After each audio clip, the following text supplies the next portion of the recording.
What if I don't want to die? Then you shouldn't have been born. Selama pertandingan bola basket di sekolah menengah, tim Wolves sedang kalah melawan tim Stalkers. Dengan hanya 44 detik tersisa, pelatih menyuruh Dean mengambil bola dan mengoperkannya kepada Mason untuk mendapatkan beberapa poin yang mereka butuhkan agar bisa menang. Anak-anak itu mengikuti strategi ini dan segera Mason mendapatkan 2 poin, meskipun ia sempat terdistraksi ketika melihat seorang pria hangus di tengah kerumunan. Permainan berlanjut dan Dean kembali mengoper bola kepada Mason. Ia melemparkannya pada detik terakhir dan menatap ngeri ketika pria hangus itu muncul di depannya, menjulurkan tangan hitamnya. Pada saat yang sama, bola itu menghasilkan poin terakhir dan tim Wolves menang. Mason kemudian dikelilingi oleh timnya yang sangat gembira. Mason yang ketakutan berlari ke ruang ganti dan menyadari bulu kuduknya berdiri saat ia membuka lokernya. Ia melempar keluar berbagai barang hingga hanya tersisa sebuah artefak aneh. Saat sebuah suara membisikkan namanya, Mason mencari sebuah beban. Pada saat itu, pria hangus itu masuk ke ruangan dan Mason memohon diberi lebih banyak waktu sebelum melemparkan beban tersebut ke artefak itu, menghancurkannya menjadi beberapa bagian. Lalu ia melihat ke arah pintu dan merasa lega ketika melihat rekan-rekan setimnya masuk. Kemudian di kamar mandi, Mason mendengar suara dan melihat ke bawah untuk menemukan asap hitam di bawah kakinya. Ketika ia berbalik, pria hangus itu mencengkeram lehernya dan memasukkan tangannya ke dalam tenggorokannya untuk membakar Mason. Ketika rekan-rekannya mendengar teriakan, mereka berlari ke kamar mandi dan menemukan Mason terbakar hingga mati. 6 bulan kemudian, Chris pindah ke rumah sepupunya. Ia sedang membuat sketsa di ambang jendela ketika tiba-tiba melamun, menatap tanah dengan pikiran gelap yang hampir menyelinap masuk. Untungnya, ia tersadar oleh sepupunya, Ray, yang menawarkan bantuan untuk membantunya membongkar barang-barangnya. Di sekolah, Ray mengajak Chris berkeliling dan ia saling berpandangan dengan seorang gadis bernama Ellie. Chris diberi loker yang bertuliskan Horse, lalu Ray menjelaskan bahwa itu dulu adalah julukan Mason. Tiba-tiba Dean dan teman-temannya mengelilingi Chris dan mengatakan bahwa ia seharusnya tidak menggunakan loker itu sebagai bentuk penghormatan. Pacarnya, Grace, menyela dengan mengatakan bahwa sekolah ini sangat tua, jadi semua loker sebenarnya milik orang yang sudah meninggal. Ketika Ray gagal menggoda Grace, Dean menyadari bahwa Chris adalah murid baru dan mengatakan ia mendengar rumor bahwa Chris keluar dari rehabilitasi setelah membunuh ayahnya. Ia kemudian disela oleh Ellie yang menegurnya karena bersikap kejam. Dean terus mengejek Chris, yang kemudian menendangnya di selangkangan. Guru Traven memutuskan memberi Chris, Dean, Grace, dan Ray hukuman karena membuat keributan di lorong. Ketika Ellie mencoba membela Chris, ia juga ikut mendapat hukuman. Ellie kemudian mencoba berteman dengan Chris, tetapi Chris mengatakan ia tidak membutuhkan bantuannya. Setelah Ellie pergi, Chris membuka loker itu dan menemukan isinya penuh dengan barang-barang milik Mason, termasuk artefak misterius. Mendengar bisikan, Chris memutuskan untuk membukanya dan menemukan sebuah peluit aneh. Ketika ia hendak meniupnya, bel sekolah berbunyi dan ia pergi ke kelas. Pada sore hari, Chris datang terlambat ke ruang hukuman. Saat ia meletakkan tasnya di meja, artefak dan peluit itu menggelinding keluar. Dean mengira itu pipa dan memberitahu Traven, yang kemudian melihat peluit itu lebih dekat. Ia mengatakan itu semacam alat musik dan mengidentifikasi tulisan yang terukir di dasarnya sebagai bahasa Maya. Traven membaca simbol-simbol itu dan Grace menuliskannya di situs penerjemah untuk mengungkapkan artinya, memanggil kematian. Tertarik untuk mengetahui nilai sejarahnya, Traven mengumumkan bahwa ia akan menyimpan peluit itu karena Chris menemukannya di loker milik sekolah. Ia juga membiarkan para remaja itu pulang lebih awal, tetapi mereka harus menulis esai tentang Mesoamerika kuno sebagai gantinya. Setelah anak-anak pergi, Traven mencari barang antik secara online dan memastikan bahwa barang itu sangat mahal.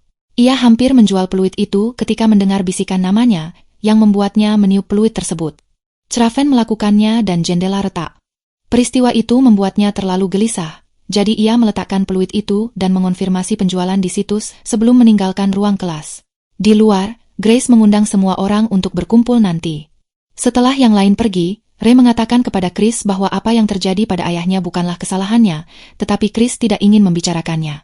Pada saat itu, Ray menyadari ia lupa sesuatu dan berlari kembali ke ruang kelas. Ia menemukan laptop Traven masih terbuka dengan situs yang menampilkan harga barang antik, yang memberinya sebuah ide. Sementara itu, Chris didekati oleh Noah, yang memperkenalkan dirinya sebagai pendeta muda.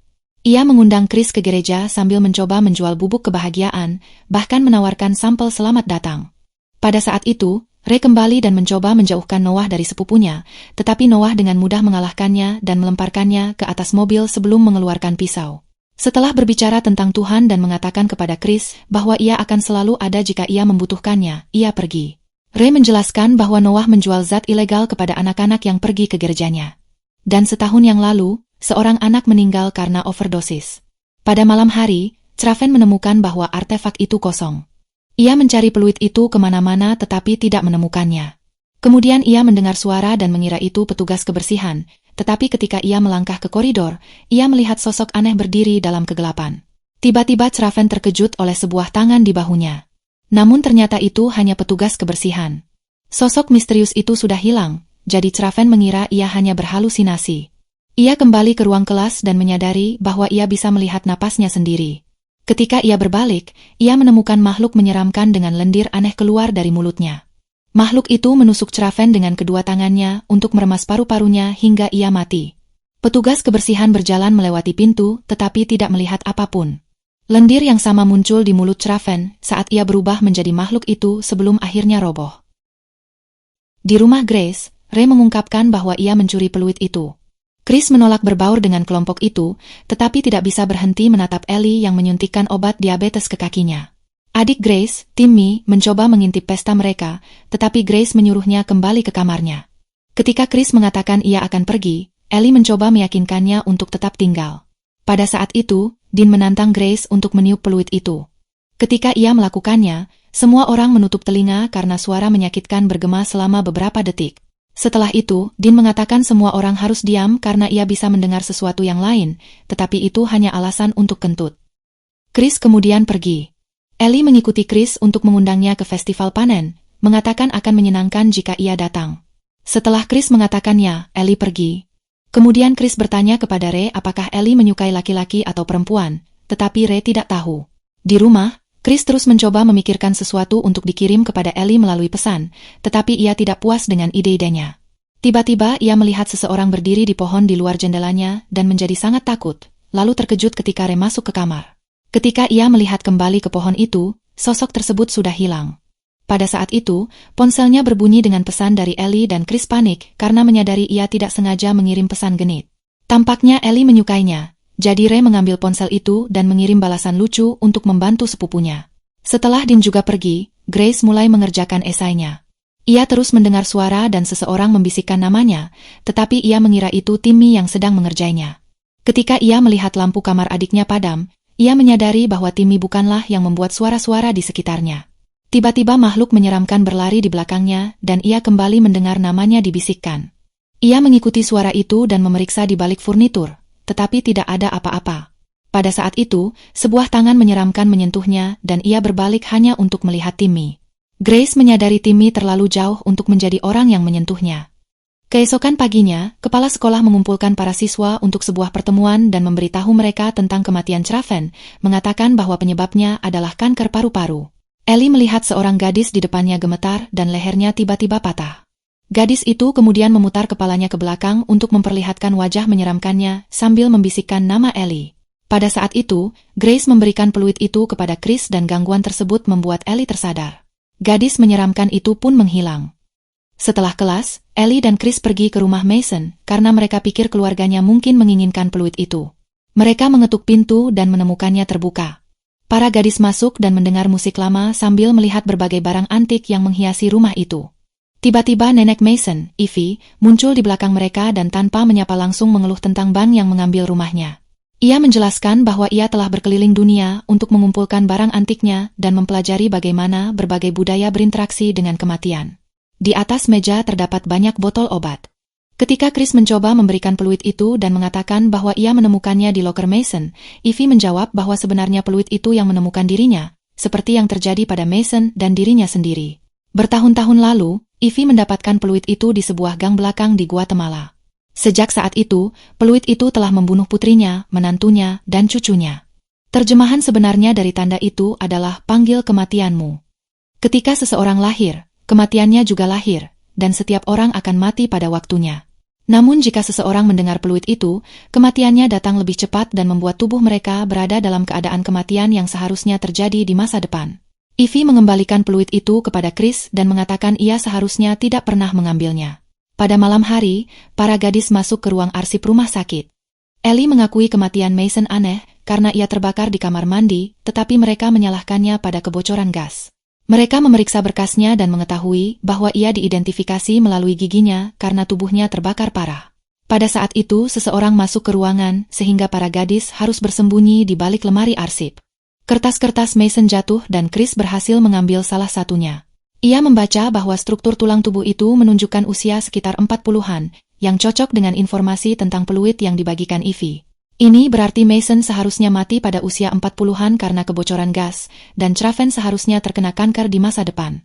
Para gadis harus memperingatkan yang lain, jadi mereka menyelinap keluar sebelum pegawai menemukan kertas lain di lantai. Di festival panen, semua orang mengenakan kostum. Ray menemukan Grace dan akhirnya mengatakan ia menyukainya, tetapi Grace dengan lembut menolaknya dan mencium pipinya sebelum pergi menemui pacarnya. Dean mengejek kostum Ray dan Ray minum untuk melupakan semuanya. Ketika Ellie dan Chris tiba, Noah mencoba mengganggu mereka dan menghina mereka, sehingga Ellie menendangnya di selangkangan. Noah mengeluarkan pisau, tetapi Chris menginjak tangannya untuk merebutnya. Ia kemudian menusuk hidung Noah dengan pisau itu dan menyebutkan anak yang overdosis. Noah mengaku tidak tahu apa-apa, jadi Chris memotong hidungnya sebelum membuang pisau itu. Sementara itu, Dean dan Grace berpisah di labirin berhantu tempat mereka terus dikejutkan oleh pegawai berkostum. Dean menemukan sebuah roda dan memutarnya hingga mendapatkan hasil bertuliskan, "Kamu menentukan nasibmu sendiri." Di salah satu lorong, Grace terkejut menemukan seorang wanita tua dikelilingi cahaya aneh. Ketika wanita itu memanggil namanya, Grace berjalan pergi hanya untuk menemukan wanita tua itu lagi. Ia segera berlari dan menelepon Dean untuk meminta bantuan, tetapi Dean mengira ia hanya ketakutan karena pegawai yang menyamar. Tiba-tiba wanita tua itu mengejutkan Grace dan membuatnya jatuh hingga ponselnya terjatuh. Grace mengambil sekop ketika wanita itu mengangkat tangannya untuk menunjuk ke belakangnya, sehingga Grace berbalik dan menemukannya lagi. Ia berteriak sambil memukulnya dengan sekop hingga wanita itu juga jatuh. Ketika Grace pulih, ia menyentuh dahinya yang berdarah dan menyadari ia memiliki luka sekop yang sama seperti makhluk itu. Wanita tua itu kemudian tersenyum dan berdiri dengan memutar tubuhnya. Ia mulai mengejar Grace yang berlari secepat mungkin. Dean khawatir karena Grace tidak menjawab telepon dan pergi mencarinya.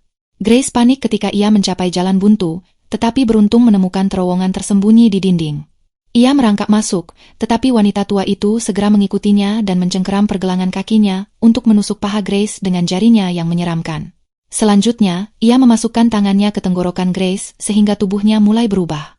Setelah berjuang, Grace berhasil melepaskan diri dan terus bergerak hingga mencapai pusat labirin.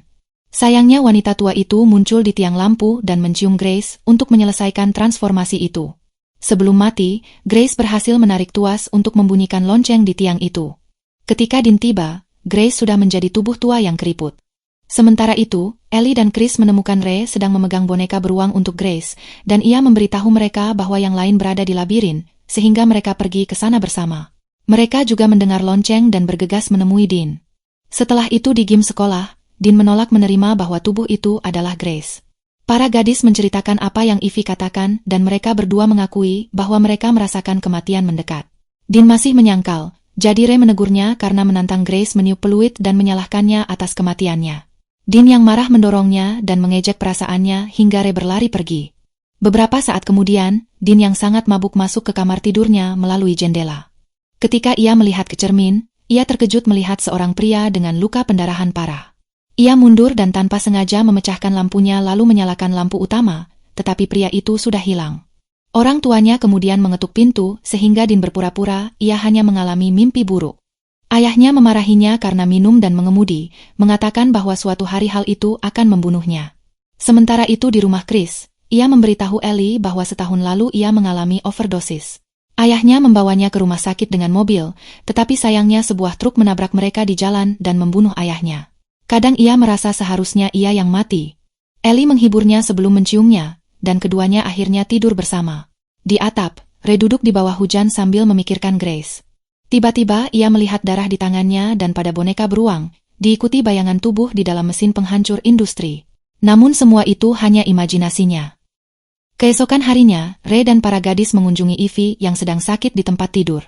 Ia menjelaskan bahwa untuk menghentikan kutukan itu mereka harus memindahkan kematian mereka kepada orang lain dengan menandai orang itu menggunakan darah mereka. Ketika Chris melihat ke cermin, ia melihat kematiannya berdiri di belakangnya dengan jarum di lengannya. Saat bayangan itu menghilang, Ivy meninggal di tempat tidur. Setelah itu mereka bertiga mendiskusikan apa yang harus dilakukan. Ray ingin memindahkan kematiannya, tetapi Ellie menganggapnya sebagai pembunuhan dan menentangnya. Mereka berdebat dan Ray akhirnya pergi sendirian. Di rumah, Dean melihat berita tentang kematian Grace dan mematikan televisi, masih menyangkal. Tiba-tiba pintunya terbuka sedikit dan sebuah tangan menyeramkan mengintip ke dalam kamar. Dean melempar kursi ke pintu sehingga menarik perhatian orang tuanya. Ia buru-buru menutup pintu agar mereka tidak masuk dan mendorong beberapa furnitur untuk menghalanginya. Kemudian gantungan di lemarinya bergerak dan kematian Dean muncul untuk meraih kepalanya, membuat tubuhnya mengalami gerakan seperti kecelakaan mobil. Semua luka mulai muncul di tubuhnya, mematahkan tulang dan merusak organ. Ketika orang tuanya akhirnya berhasil masuk ke kamar, mereka menemukan tubuhnya yang sudah mati jatuh ke lantai. Sementara itu Chris dan Ellie mencari Ray di kamarnya, tetapi ia tidak ada. Mereka menemukan foto-fotonya di pabrik baja tempat ia bekerja dan sebuah komik tentang anti-hero yang membunuh orang jahat, yang mungkin menjadi petunjuk. Di luar gereja, Ray melihat Noah mengucapkan selamat tinggal kepada anak-anak. Setelah semua pergi, Ray masuk dengan pistol dan menembak sebuah vas untuk menunjukkan kepada Noah bahwa ia serius. Tiba-tiba lonceng gereja berbunyi dan Ray terdistraksi sehingga Noah melompat untuk mencoba melucuti senjatanya. Mereka berkelahi hingga Ray jatuh dan Noah mendapatkan pistolnya, tetapi ketika ia mencoba menembak, pistol itu tidak berfungsi. Ray memukul Noah dengan baki hingga pingsan. Kemudian Noah terbangun dan menemukan dirinya terikat di kursi di pabrik baja. Ray mengambil zat ilegal dari sakunya dan memaksanya menelan semuanya. Lalu Ray mengambil darah dari tangannya sendiri dan mengeluarkan peluit itu, yang membuat bulu kuduknya berdiri. Ketika Ray hendak menandai Noah, para gadis datang untuk menghentikannya, tetapi ia menahan mereka dengan menodongkan pistol. Noah mulai memohon belas kasihan dan bersama dengan permintaan para gadis itu membuat Ray menarik tangannya. Ray mengatakan bahwa semua orang harus mati sekali, yang memberi Chris sebuah ide. Pada saat itu, Ray mulai mendengar kematiannya dan lengannya yang terluka ditarik oleh kekuatan tak terlihat hingga ia menjatuhkan pistol. Para gadis mencoba menyelamatkannya, tetapi sudah terlambat. Tubuhnya mulai hancur karena ia seharusnya mati di mesin penghancur. Ketika hanya setengah tubuhnya tersisa, tubuh itu meledak. Sementara Noah pingsan, Chris mengalami kehancuran emosional dan Ellie harus menenangkannya, mengingatkan bahwa ia memiliki sebuah ide. Para gadis bergegas ke mobil Ellie untuk mengambil perlengkapan rumah sakit saat Chris menjelaskan rencananya. Menggunakan insulin, mereka bisa menghentikan jantung dan menghidupkannya kembali dengan adrenalin. Ini akan dianggap sebagai kematian dan mengusir kematian mereka. Mereka membawa perlengkapan itu ke dalam bangunan ketika Chris melihat kematiannya menunggu. Menggunakan barang dari pabrik, mereka menyiapkan semuanya dan mengunci pintu. Chris ingin menyelamatkan Ellie terlebih dahulu. Namun Ellie mengejutkannya dengan menyuntikkan insulin ke lengannya, membuatnya menyadari bahwa kematiannya menggambarkan momen ini. Tubuh Chris jatuh ke bak berisi air beku dan Ellie menahannya di sana hingga jantungnya berhenti. Saat ia mati, Chris meminta maaf kepada keluarganya. Ellie kemudian menariknya keluar dan menyuntikkan adrenalin sebelum menggunakan defibrilator. Chris hampir bangun, tetapi kematiannya muncul di alam bawah sadarnya dan menahannya tetap mati. Ellie yang putus asa mulai melakukan CPR, tetapi kematian masih mencengkeram Chris. Pada saat itu Noah bangun dan berhasil melepaskan diri dari kursi. Setelah mengambil pistol, ia mulai memukul pintu dengan tongkat berduri. Kemudian kematian Ellie juga muncul, menegaskan bahwa itu adalah gadis yang ia lihat saat pertemuan sekolah. Noah membuat lubang di pintu dan memasukkan tangannya untuk menembak, menghancurkan defibrilator dan melukai Ellie. Namun Ellie tetap memanggil nama Chris hingga akhirnya ia memiliki kekuatan untuk mendorong kematian menjauh. Chris bangun dan menemukan Ellie mengalami kejang di lantai sementara kematiannya mengawasi. Pada saat itu Noah masuk dan mengatakan bahwa Tuhan memiliki tugas untuk semua orang. Ia menyentuh darah Ellie sehingga kematiannya menghilang. Kemudian kematiannya sendiri muncul dan ia menembak, tetapi setiap peluru juga melukai tubuhnya sendiri. Ia roboh dan kematiannya segera mencapainya untuk membunuhnya. Chris memeluk Ellie sementara terungkap bahwa sebuah peluru telah menghancurkan peluit itu. 3 bulan kemudian, Chris kadang merasa melihat kematiannya, tetapi ia belajar hidup bahagia berkat hubungannya dengan Ellie. Sementara itu seorang gadis lain menemukan artefak itu di lokernya. Saat pertemuan sekolah, gadis itu mengeluarkan peluit dan meniupnya. Pastikan untuk berlangganan dan menyalakan notifikasi agar kamu bisa menonton lebih banyak video seperti ini. Terima kasih sudah menonton.